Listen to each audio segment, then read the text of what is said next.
दोबारा से एक बार फिर आए हम, और मैंने बोला था कि हम पार्ट में आपको जल्दी ही इंक्लूड करेंगे और फोर्थ पार्ट हमारा स्टार्ट होने वाला है और यही हमारा लास्ट पार्ट है इसका।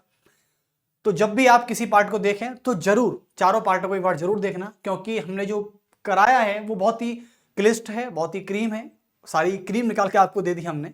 ठीक है, तो कराधान व्यवस्था को लेके डिस्कस कर रहे थे, वो पूरी हो चुकी थी हमारी, राइट। चलिए उसके बाद हम बात कर लेते हैं नेक्स्ट। अच्छा, मनु की कराधान व्यवस्था हो गई, मनु के संविधान की कानून व्यवस्था, भारत के कानून व्यवस्था हो गई, मनु की कराधान टैक्स पेयर सिस्टम हो गया, भारत के संविधान का टैक्स पेयर सिस्टम हो गया, और राजा के कर्तव्य हो गए। आज के समय के भारत के संविधान में जो राजा के कर्तव्य हैं वो बता दिए मैंने, कि आज के समय के प्रधानमंत्री राष्ट्रपति भारत के राजा हैं, उस समय भारत का राजा राजा हुआ करता था। तो दोनों को बातों को मैंने कंपैरिजन किया कि राजा क्या करता है। तो अब आते हैं पराराष्ट्र नीति, यानी मनु के संविधान में जो विदेश नीति कैसे काम करती थी और आज के संविधान में विदेश नीति कैसे काम कर रही है। थोड़ी बहुत सिमिलरिटी है तो वो भी जान लेंगे। चलिए तो इस पर डिस्कस कर लेते हैं। तो सभी इस प्रकार से डालें कि मनु के संविधान में, या मनु के संविधान, और मनु का संविधान क्या है? मनु का संविधान है धर्मशास्त्र। क्या है? धर्मशास्त्र, जिसको धर्मशास्त्र कहा जाए। तो मनु के संविधान में पराराष्ट्र नीति, पराराष्ट्र नीति जिसको विदेश नीति कहा जाता है बच्चों, क्या कहा जाता है? विदेश नीति, विदेश नीति कहा गया। बहुत बढ़िया। लेकिन अब आते हैं भारत के संविधान की बात करें कि भारत के संविधान में, भारत के संविधान में जो विदेश नीति काम कर रही है वो किस प्रकार की, अंतर है तो कैसा है, समानता है तो वो कैसी है, इस पे डिस्कस कर लेते हैं। तो मनु के संविधान में जो पराराष्ट्र नीति और विदेश नीति है, देखो मनु ने दो सिद्धांतों का वर्णन किया बच्चों, और पहले सिद्धांत का नाम है मंडल सिद्धांत, मंडल सिद्धांत। दूसरे सिद्धांत का नाम है साडुग्य नीति। क्या है? साडुग्य नीति, ये वाली। यानी एक है आपकी मंडल सिद्धांत और एक है आपके साडुग्य नीति। मंडल सिद्धांत में मनु के धर्मशास्त्र, मनु स्मृति में यह बात कही गई है कि मंडल सिद्धांत में मनु कहता है कि जो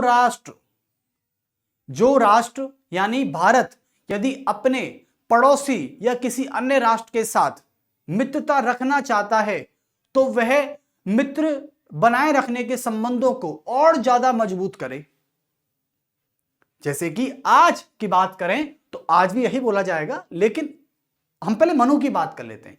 तो मनु मंडल सिद्धांत में बोलता है, इस सिद्धांत में बोलता है कि जो राष्ट्र यानी भारत यदि अपने पड़ोसी या किसी अन्य राष्ट्र के साथ अपनी विदेश नीति में मित्रता का संबंध को मजबूत करना चाहता है तो उसको मजबूत करने के और उपाय ढूंढ लेने चाहिए।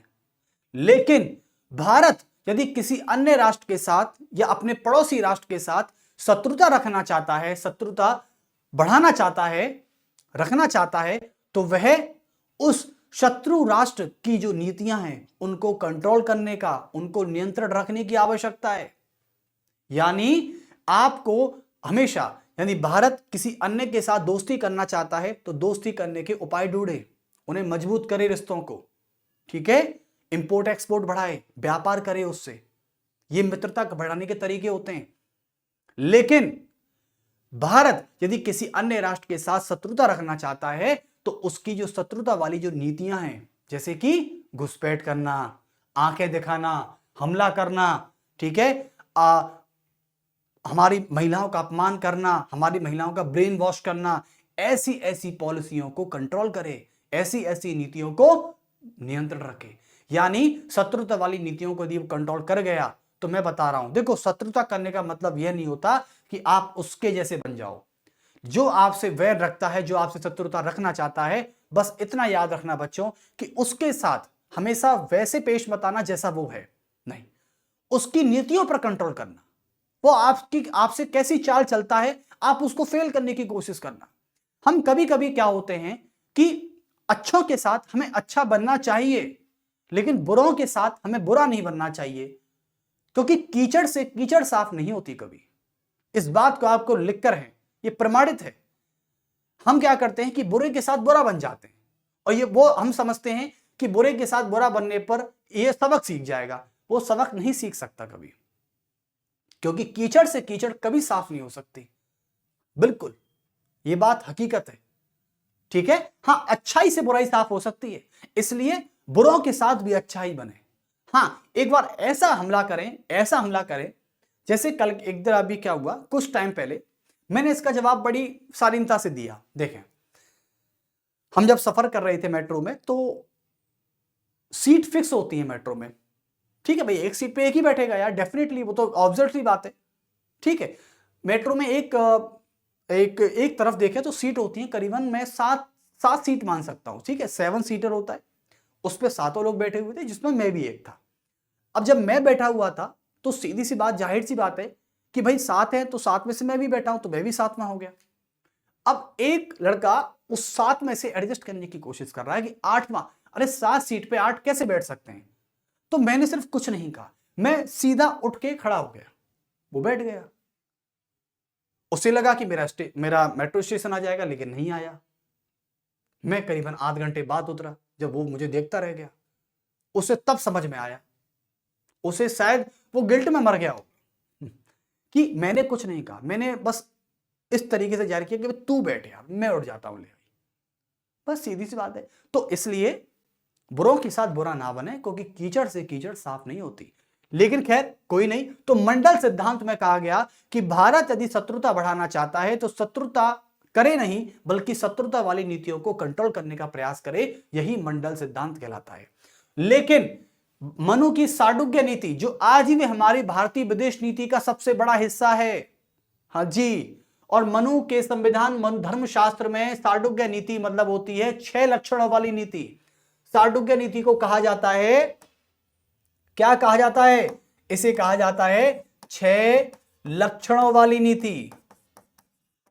6 लक्षणों वाली नीति कहा जाता है इसको, समझे ना। और ये 6 लक्षणों वाली नीति है, यानी इसमें ये बात कही गई है कि 6 लक्षण कौन कौन से, यानी भारत जब किसी अन्य पड़ोसी राष्ट्र या अन्य राष्ट्र से जो विदेशी संबंध रखता है, अंतरराष्ट्रीय शांति और सुरक्षा को बढ़ाने के लिए, वो 6 प्रकार की नीति काम करती है, 6 लक्षणों से काम करती है। पहला लक्षण है संधि करो, समझौता करो, कुछ भी करो, पहले संधि करना है। उसके बाद, संधि के बाद विग्रह यानी युद्ध करना, संधि करना, विग्रह करना, और विग्रह के बाद क्या होता है, यान। यान का मतलब होता है वास्तविक आक्रमण करना। ठीक है, तो संधि करना, विग्रह करना, यान करना। यान के बाद होता है आसन। आसन का मतलब होता है तटस्थ हो जाना, बिल्कुल रुक जाना।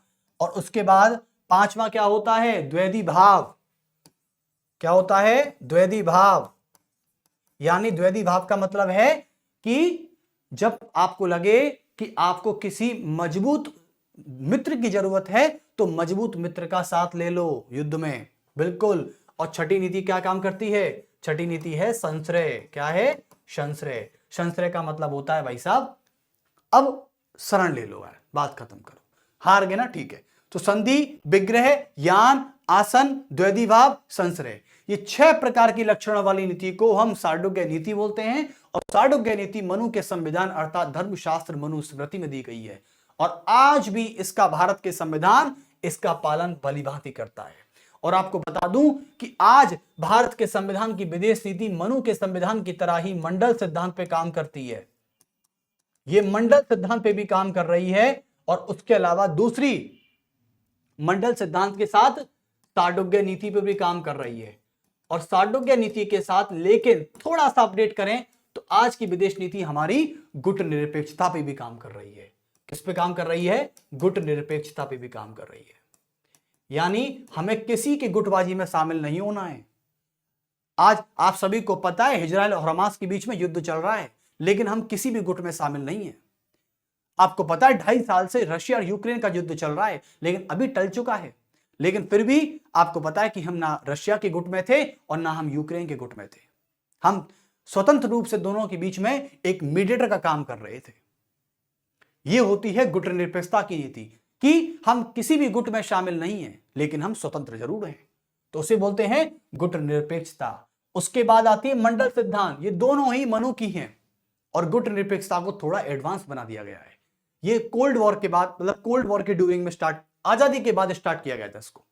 ठीक है, तो ये हमारी विदेश नीति इन पर काम कर रही है, समझे ना। चलिए, बिल्कुल सिमिलरिटी है, बिल्कुल सिमिलरिटी, कोई अंतर नहीं है, बस थोड़ा सा एडवांस बना दिया गया है इसको, गुटनिरपेक्षता आज के समय को देखते हुए और कोल्ड वॉर को देखते हुए।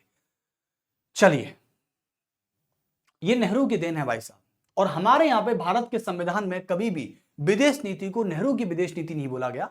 हां, नेहरू की विदेश नीति तब बोलेंगे जब आप प्रधानमंत्री जवाहरलाल नेहरू की बात कर रहे हैं, उनके कार्यकाल की बात कर रहे हैं, तो ज्यादा कहना सही रहेगा। चलिए, तो विदेश नीति समझ गए भाई साहब, बहुत अच्छे। मंडल सिद्धांत वही है कि शत्रुता रखनी है तो शत्रुता करनी नहीं है, शत्रुता वाली नीतियों को दबाना है, और मित्रता करनी है तो मित्रता करने के लिए व्यापार बढ़ाएं, आदान प्रदान बढ़ाएं, लोगों का आना जाना बढ़ाएं, ऐसे बातें हो सकती हैं। चलिए, जैसे कि रशिया ने मित्रता बढ़ाने के लिए भारत के साथ क्या किया है, उसने वीजा फ्री कर दिया भाई साहब, रशिया ने, बताइए। चलिए, उसके बाद मैं आपसे बात कर लेता हूं नेक्स्ट, और सबसे बड़ी बात है, अब हम लास्ट पे चल रहे हैं बिल्कुल। अब आते हैं जो मनु का संविधान यानी मनुस्मृति धर्मशास्त्र में जो बात कही गई और भारत के संविधान में जो बात कही गई, वो दोनों एक दूसरे के अपोजिट है। अब आते हैं विरोध में बात करेंगे, तो विरोध में कैसे करेंगे देखिए। सबसे पहले मैं लिखूंगा मनु के संविधान यानी धर्मशास्त्र। देखिए, मनु के संविधान यानी मनु के संविधान धर्मशास्त्र में एक बात कही गई स्त्रियों को लेकर, लेकिन भारत का संविधान उसका समर्थन नहीं करता, और भारत का संविधान तो छोड़ो, मैं भी उसका समर्थन नहीं करता। यानी भारत का संविधान, ठीक है, भारत के संविधान के स्त्रियों को लेकर विचार या स्त्रियों के बारे में विचार। अब मुझे एक्चुअली में बात पता चलेगी कि भारत का संविधान स्त्रियों के बारे में कैसा सोचता है, और मनु का संविधान धर्मशास्त्र स्त्रियों के बारे में कैसा सोचता है। स्त्रियों के बारे में विचार, ठीक है।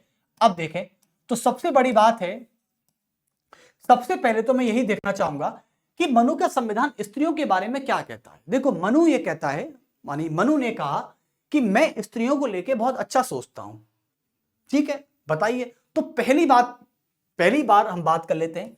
मनु कहता है कि तत्र नार्यस्तु पूजन्ते तत्र देवता रमन्ते, यानी जहां स्त्रियों का सम्मान है वहीं देवता निवास करते हैं। ये तो बहुत अच्छी बात है, और ये हमारे भारत का स्त्रियों को लेकर सम्मान करने का, अभिव्यक्त करने का सबसे अच्छा तरीका है। हम तो कह सकते हैं कि यत्र नार्यस्तु पूजन्ते, यत्र नार्यस्तु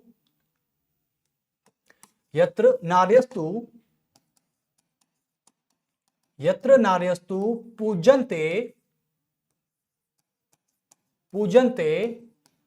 तत्र देवता रमन्ते, यानी जहां स्त्रियों का सम्मान है वहीं देवता निवास करते हैं। बहुत अच्छी बात है, मैं भी समर्थन करता हूं इस बात का, तो और बिल्कुल होना भी चाहिए। घर की बहन बेटियों के साथ सम्मान नहीं तो किसके साथ सम्मान भाई फिर, ठीक है। और दूसरे की बेटियां, दूसरे की घर बहन, वो भी तो अपनी ही जैसी हैं, उनका भी सम्मान करें आप। तो कुल मिला के मनु ने अच्छी बात कही।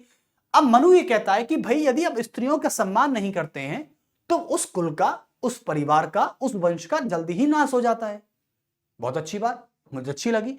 यानी मनु ने बात कही कि भाई जिन स्त्रियों का सम्मान या जिन स्त्रियों के हितों की उपेक्षा होती है, जिन स्त्रियों के अधिकारों की जो उपेक्षा करता है, उसको मिट्टी में गाड़ देता है और स्त्रियों का अपमान पे अपमान करता है, जो स्त्रियों के साथ ऐसा सलूक करते हैं, उस परिवार का, उस कुल का और उस वंश का जल्दी ही नाश हो जाता है। यानी हमें स्त्रियों के अधिकारों की, स्त्रियों के सम्मानों की रक्षा करनी चाहिए।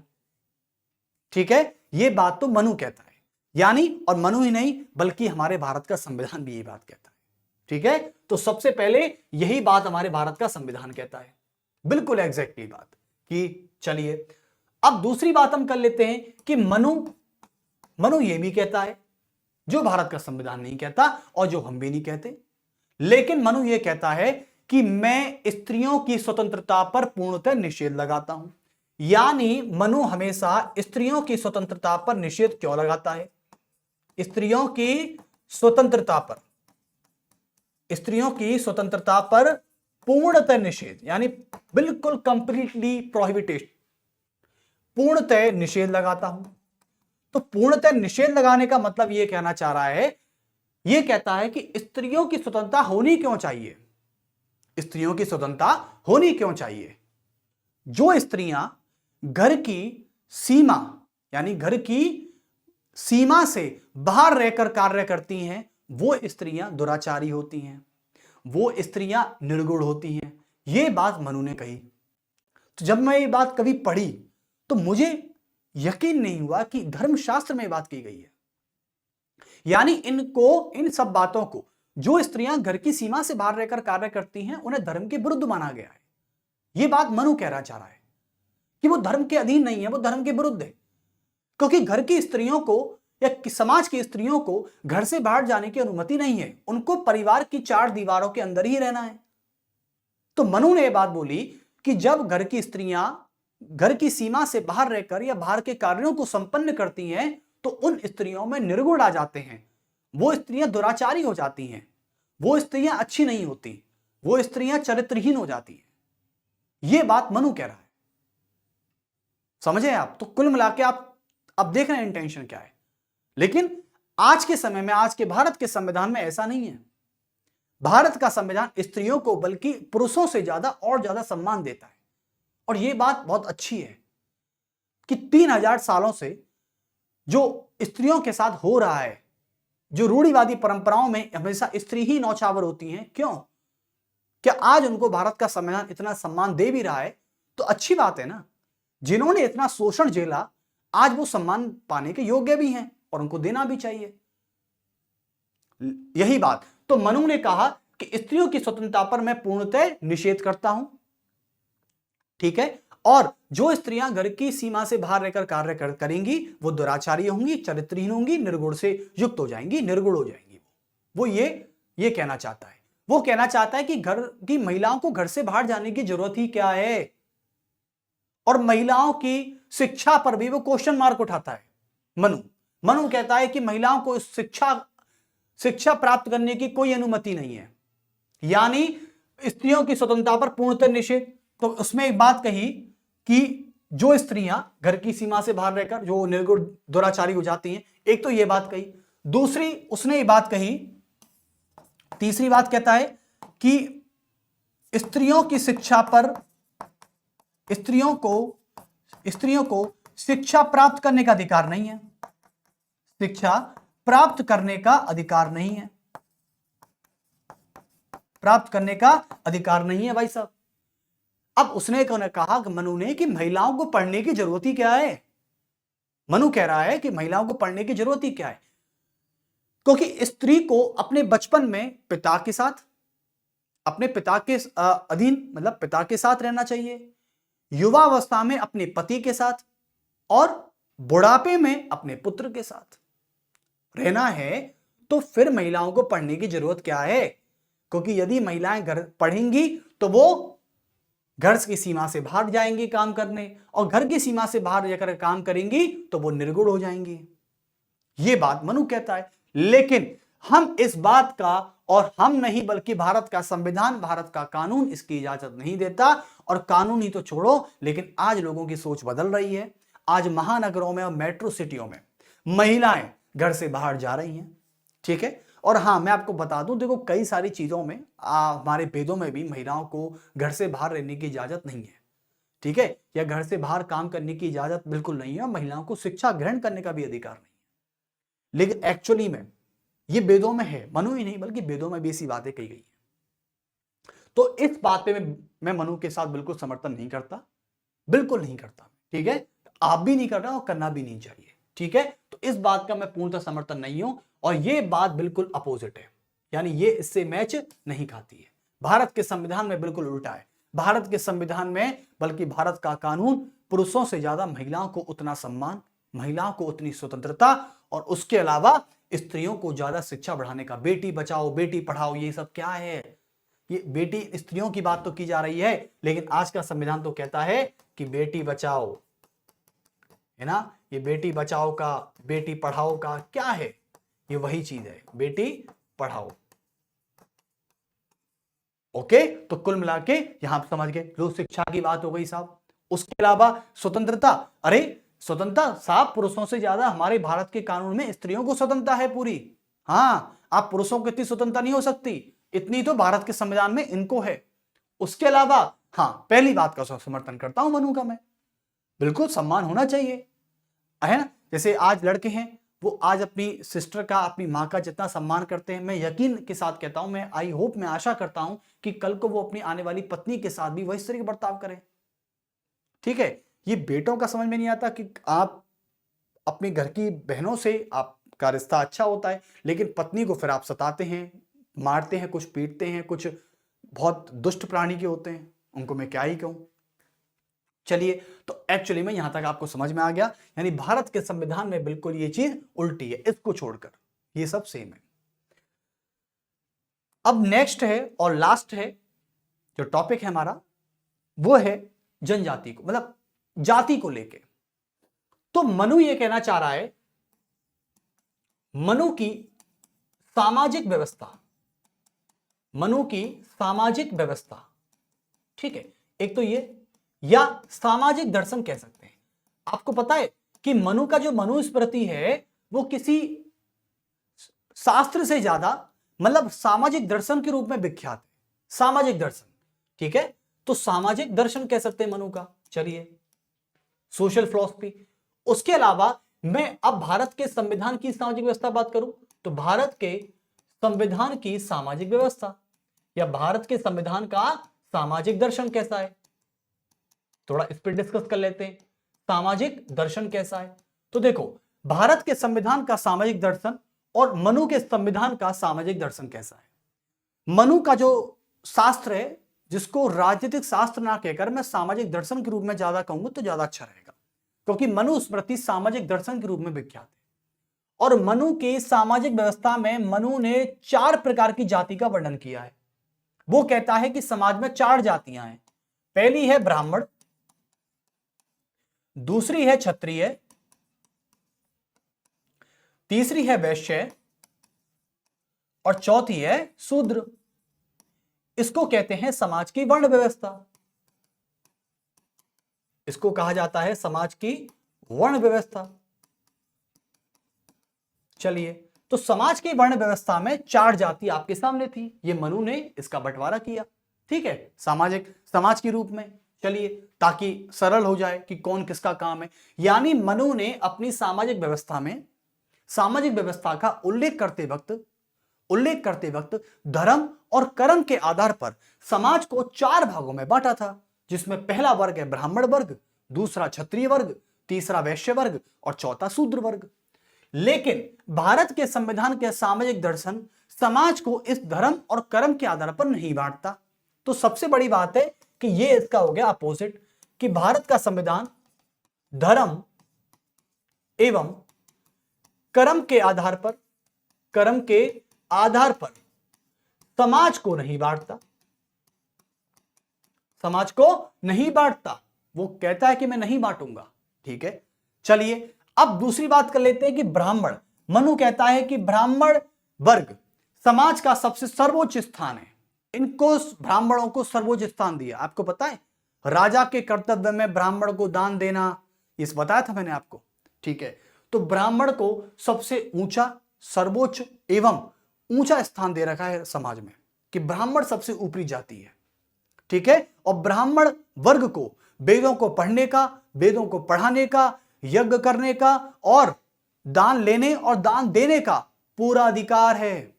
हाँ जी, और ब्राह्मणों की बुद्धि से ही राजा शासन करेगा, यह बात भी कही गई है मनु ने।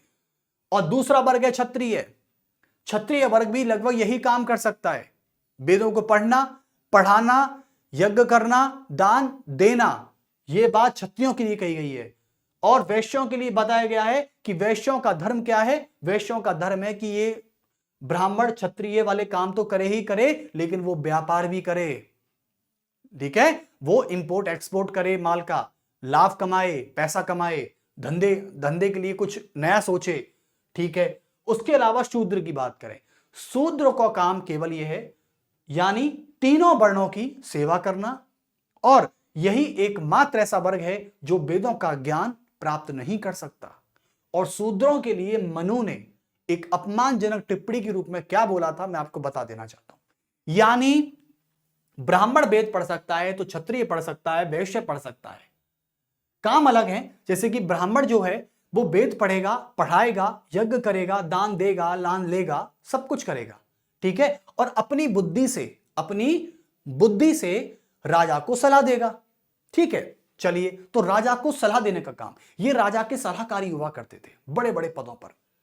क्षत्रिय क्या करेगा? क्षत्रिय राजा, यानी क्षत्रिय राजा बन सकता है, क्षत्रिय कोई सैनिक बन सकता है, ठीक है, ये सेना में काम करेंगे, ये राजा बनने के लिए होंगे। और क्षत्रियों से बना हुआ जो राजा होगा वो ब्राह्मणों की सलाह पर काम करेगा, तो अब भी ब्राह्मण ऊंचा ही है।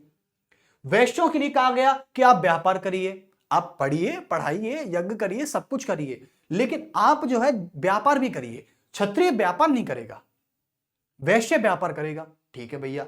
लेकिन शूद्र जो है इन तीनों वर्णों की सेवा करेगा, और तीनों वर्णों की सेवा करने के साथ साथ यह शूद्र एकमात्र ऐसा वर्ग है, एक मात्र ऐसी वर्ण व्यवस्था है उस समय की, जो वेदों को पढ़ने का और पढ़ाने का इनको कोई अधिकार नहीं था।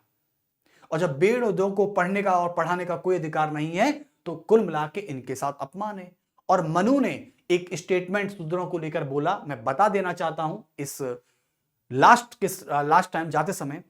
मनु कहता है शूद्रों के बारे में कि यदि शूद्र, क्योंकि ब्राह्मण, क्षत्रिय, वैश्य तो वेदों को पढ़ सकते हैं, पढ़ा सकते हैं, लेकिन वो कहता है शूद्रों को लेकर कि जिस शूद्र व्यक्ति के कानों में वेदों का ज्ञान पड़ जाए, जिस शूद्र व्यक्ति के कानों में वेदों का ज्ञान पड़ जाए कानों में, उन कानों में पिघलता हुआ शीशा डालकर उसे दंडित कर देना चाहिए। यह बात मनु कह रहा है शूद्रों से, और जो कि बहुत ही घोर, बहुत ही अपमानजनक बात है। मैं मनु के इस सामाजिक दर्शन का समर्थन नहीं करता हूं, बिल्कुल नहीं करता हूं। देखो, समर्थन करना या ना करना मेरे हाथ में, लेकिन आज के समय की शूद्र जनजाति होती है दलित जनजाति। क्यों ऐसा क्यों? यही तो चीज है कि भेदभाव तो हुआ है भाई साहब। चलिए खैर, लेकिन आज का संविधान इस प्रकार की व्यवस्था नहीं अपनाता है, वो नहीं कहता है। यानी आज के समय में कोई सब पढ़ सकता है, सब यज्ञ कर सकते हैं, कुछ भी करिए। संविधान में कहीं भी धर्म, कर्म, जाति, लिंग, जन्म स्थान, मूल वंश, मूल स्थान, किसी के आधार पर कोई भेदभाव नहीं है। और आर्टिकल 15 यानी आर्टिकल 15 इस पर पूरी तरह लगाता है निषेध, बैन कर देता है इसको।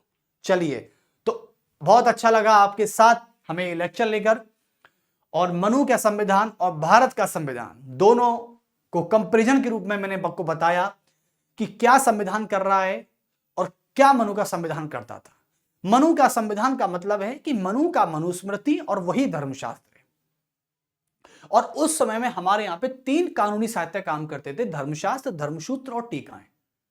चलिए, तो फिर ये लेक्चर्स, अब ये पूरा जो मनु और संविधान था, मनुस्मृति का, ये दोनों खत्म होते हैं। लेकिन मैं लास्ट पॉइंट पे ये कहूंगा कि मनु का संविधान बहुत शानदार था। 2 ही चीजों पे मैं मनु का समर्थन नहीं करता। पहली है स्त्रियों को लेकर विचार, जो मनु की स्त्रियों की स्वतंत्रता पर, स्त्रियों की शिक्षा पर जो मनु ने क्वेश्चन मार्क लगा दिया है, मैं उसका समर्थन नहीं करता, और आप भी नहीं करना चाहेंगे कभी।